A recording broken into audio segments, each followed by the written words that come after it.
I have kids ranging from 10 to now 17, and in some ways the younger ones are a little bit easier to deal with right now than the teens. There's something about this situation that is just not working for teens. I can't think of any situation that's more likely to make problems between the generations. What I'm noticing is that the teenagers don't quite get it. This doesn't make sense to them. Taking them away from their friends is not, it just doesn't make sense. And they don't necessarily see how older people are seeing this and how threatening it feels to them. And simply removing social interaction is just a rough thing. So I just wanted to share a few tips, some things that might be helpful that come from some of our Triple P teen materials. And hopefully these can help. Please put comments down below. I'd love to hear from you about how you guys are dealing with this, whether you have teens or what you're observing in other people. It'd be really helpful to talk about this because I'm finding it difficult. So a couple of the things from Teen Triple P I think are helpful. One of the kind of strategies Triple P talks about with teenagers is acknowledging teenagers' emotions. And you might already have heard of this as reflective listening or something, but the idea is that when they're upset about something, first of all, sometimes my impulse is to say, well, at least this isn't a war zone, like we're stuck inside, but at least we're not dealing with these other issues that many people are dealing with. But the idea is, instead of doing that, to just stop and listen. When you sense that they're upset, and sometimes it can be harder with teens, sometimes it's easier, it depends on the kid, to stop and listen and pay attention. And then at a certain point, if you think it's appropriate, to try to give it a name. It sounds like that's really frustrating. You must be so disappointed not to be able to do that. That's really hard that you worked so long for that play and then you weren't able to perform it. It must be really hard not to be in your sport right now. It must be hard not to see your friends, to show that you're listening and to help them name it and think about what that might be. Sometimes you have to go through this cycle a couple times. They might say, no, it's not disappointing, or, kind of depending. Just stop, listen again, give them time to process through that. We don't want to go to offering solutions or telling them how to think too quickly.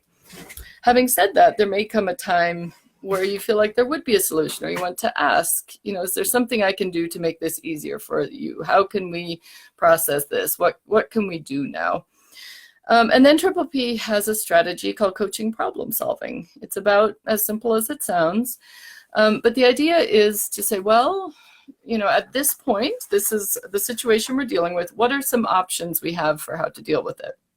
And for you and the teen to come up with a list of options.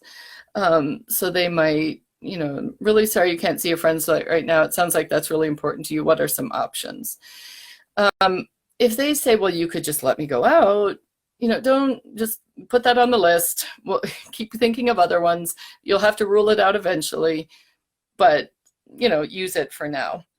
Then have them think through the consequences of each of those. So, okay, one thing you want to do is for me to say, I could just let you go do this thing. What do you think what might be the consequences of that? How might we deal with that? Another idea you had was that I could get you an iPhone so that you could, do what's that one called? Whatever that one's called.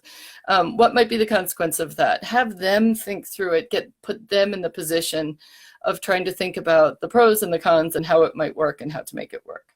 So after going through all of the options that they thought about, between you, hopefully you'll come up with some solutions, something that you both agree might work.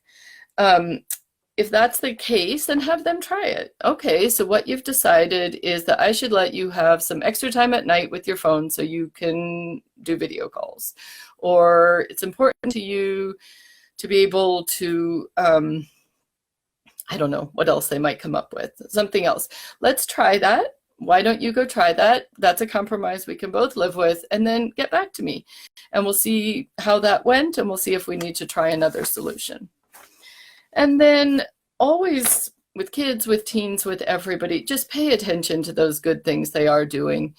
It can be harder with teens. You can't be quite as overt. You can't just be quite as open with what you might want to say, but find ways to give them attention and to reward them for the things that they are doing well. This is hard for all of us. So when you do notice any of those moments of cooperation, of sticking with their e-learning, of being nice to a sibling, of being helpful around the house, any of those things, give that some attention, maybe an extra reward, something that shows that you're noticing and that they appreciate, that you appreciate what they're doing. Yes, as I said, I'd love to hear from you down below. Let us know what you're thinking about things. We would love to hear from you at Triple P. That phone number is 574-226-0160. If you'd like more one-on-one help with teens, with kids, we have people who are on call for special help for parents of kids with disabilities. Just let us know. We're working out ways to do more video conferencing and more virtual stuff. So let us know what you need, and we can work out a plan at that number. Annabelle answers that phone in English or in Spanish. We also have our website, and obviously here on Facebook, you can get a hold of us. So please let us know how things are going for you and how you're managing teenagers in particular right now.